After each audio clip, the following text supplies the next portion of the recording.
It's great to connect today, John. You are the first pianist and composer on this show, so I'm excited to talk today. Thank you.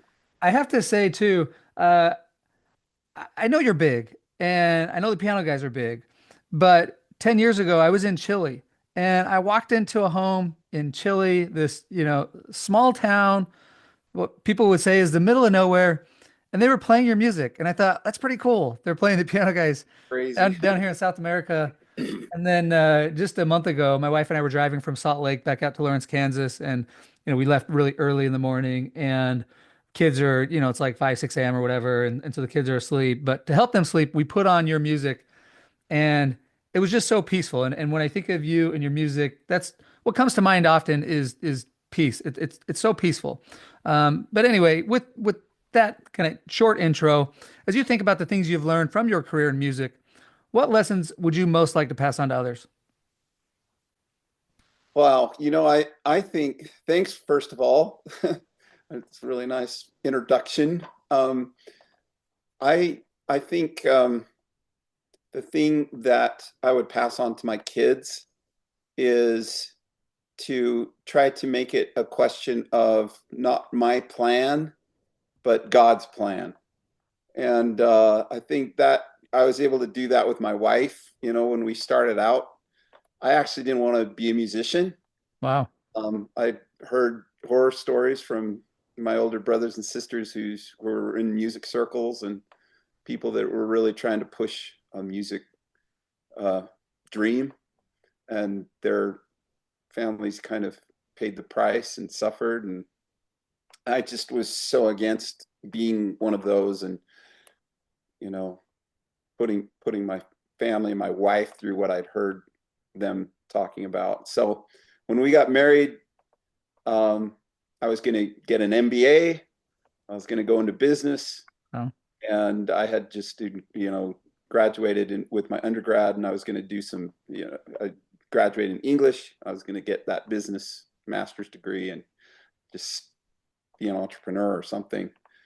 And Michelle and I, we just somehow we came across this principle that just hit us, just knocked us over. And it was this idea that if you turn your life over to God, He will make more out of your life than you ever would be able to. And it made so much sense to us, and so we just kind of took it to God, and we're like, what do you want us to do? And it was a decision that we made together, and it's something I never would have imposed. Doing music, I never would have imposed that on my wife, but the fact that we both made this decision with God and felt like really guided to do music. So that's what I would say, and I'm a real believer that that God can make more out of us than we can. That His plans are better than our plans. Like, if you want to make God laugh, tell Him what your plans are. You know. So that's probably the foundation that made this whole thing possible. And then trying to consult, um, be trying to figure out the path, an yeah. inspired path forward, and kind of dedicating everything to God. And I know that a lot of people live that way, and I see the results in their life, and it's impressive. It's impressive. I think it's a reliable principle. So when you are turning your life over to God, well, for so many cool things to talk about here, but one that jumped out to me is you did this with your wife. This was you two together deciding what your career would be, and I think that's an underappreciated approach that probably isn't followed as often as it should be when couples, families, partnerships are deciding what to do, making it together. So, or making that decision together. You're wanting to turn your life over to God and do what He wants you to do. What does that feel like? How do you know when you're getting an answer? Because I'm sure some people are listening and like, yeah, I've tried that and it worked for me. And others are probably listening like, what in the heck is he talking about? Like, how could you even possibly know if God Yeah, is speaking to you? that's good. I love that question. And I really feel like people that just like have the intention to do this, he's already going to start moving stuff for them. He's going to, and I think that was our case. I think we were a rookie attempt, you know, in our mid 20s, and I just feel like I just feel like he finds a way to to make it happen. And most of the time, if we were to look back at, as we were taking steps, it just felt like, oh yeah, this makes sense. It makes sense.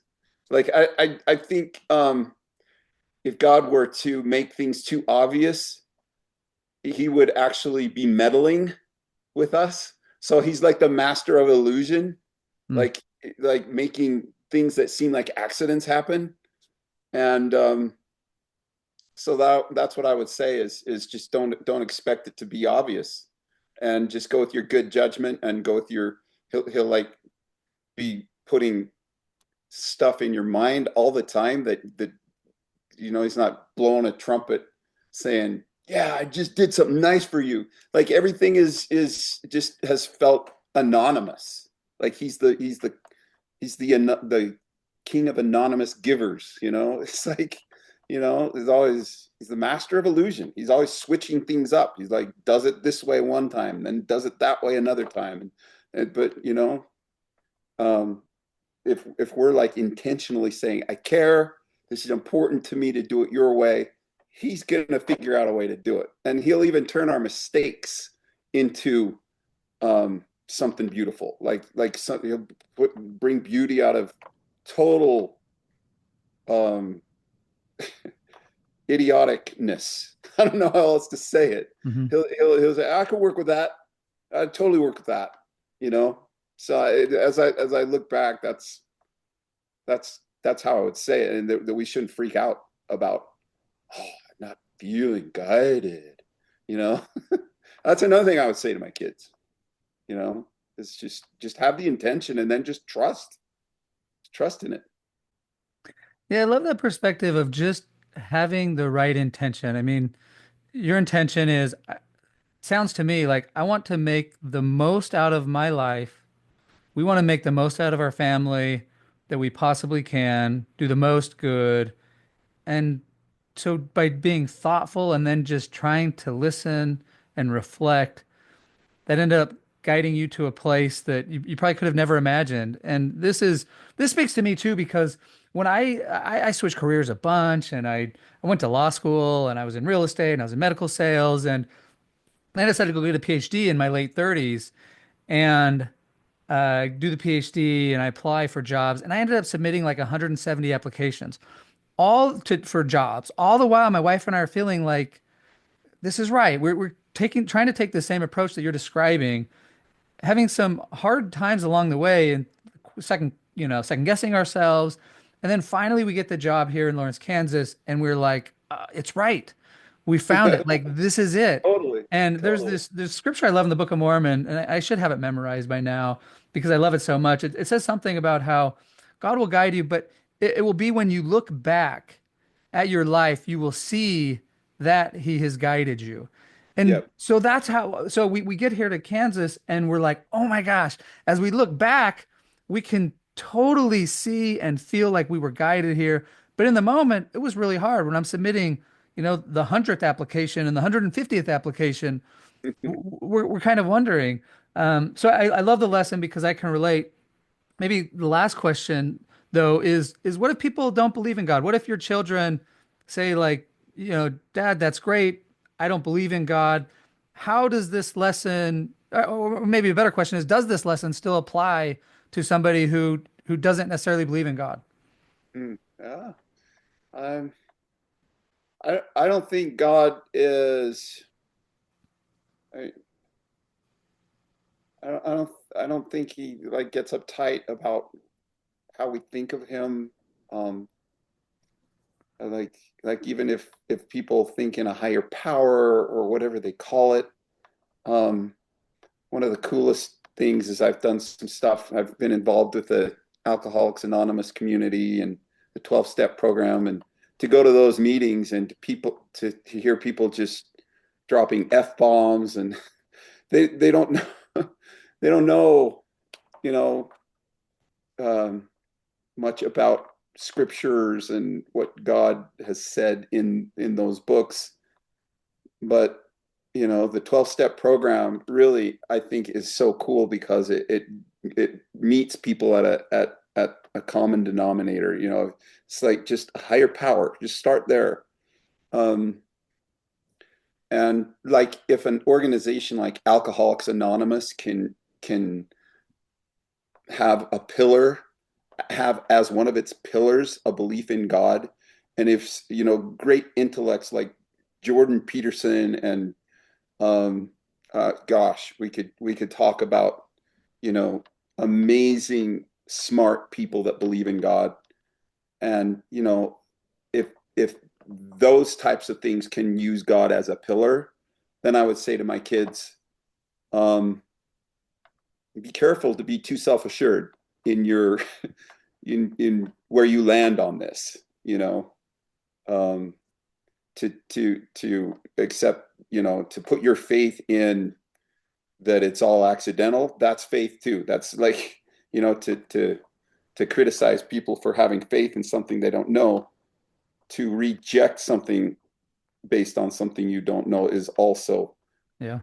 equal faith. So it's like you got your choice, but one is not more reliable or more evidence based than the other. So that's what I would say to my kids. I love this phrase, and I'm sure I've never heard it. God doesn't get uptight about how we think of him. And I heard something the other day too. I thought was really interesting. It was like, look, people, maybe uh, non-believers, they may mock believers for saying like, oh, you think God was like a human? And the idea was, well, like of all the things we know in the universe, the humans are actually the most interesting and complicated and complex. Like we generate knowledge. We're the only thing we know of in the universe that generates knowledge. That's So so cool. what we're trying to do when we describe God is use words that couldn't possibly encompass what God is. But I think for most of us, we think like, okay, God is, whether we think it's a person or an intelligence or an entity or something out there, it represents love, beauty, kindness, and so I feel like if that's what our intention is, to try to access love and beauty and grace and kindness, your phrase of, God doesn't get uptight about how we think of him. If we have the intention to do good, I think we will be guided. And I have felt that in my life, and it's cool to hear you describe how you felt that in your life. Thanks. I agree. Well, John, this was so great. I love this lesson. You are certainly the first pianist, as I said, but this is probably the most kind of religious, spiritual lesson that has been shared on the podcast. But I appreciate you sharing this from the heart, what you most want to pass on to your children. So great to chat with you today. Thank you very much. Fun to be on the show. Thank you.